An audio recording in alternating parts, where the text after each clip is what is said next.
Hi, I'm Louise Morpeth, Chief Exec, Brain in Hand. Autistic people experience profound health inequalities, shorter life expectancy, higher rates of suicide, and high comorbidity with mental health difficulties. But this doesn't have to be like this. Some of these difficulties are preventable. But with current waiting lists as they are, and services quite a postcode lottery, this situation isn't going to get any better. In fact, it looks like it's getting worse.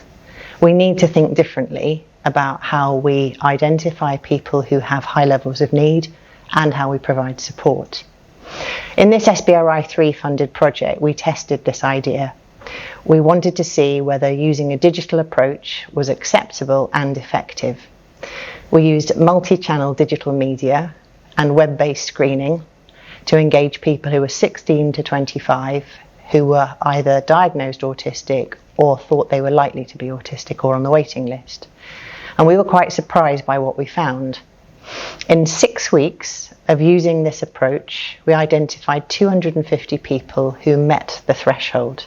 This meant that they either, if they'd had an assessment, would likely have been diagnosed autistic or had actually had a diagnosis already, and they were looking for support.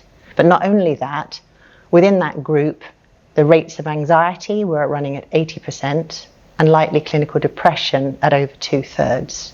So we were able to identify a very high need population who are currently not getting support and are not known to services.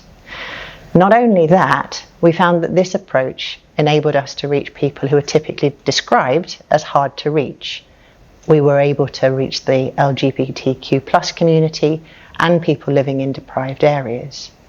So if we're looking for a different way of delivering public health and we want a practical approach to Core 20+5, we're pretty confident that this is an approach that should be scaled.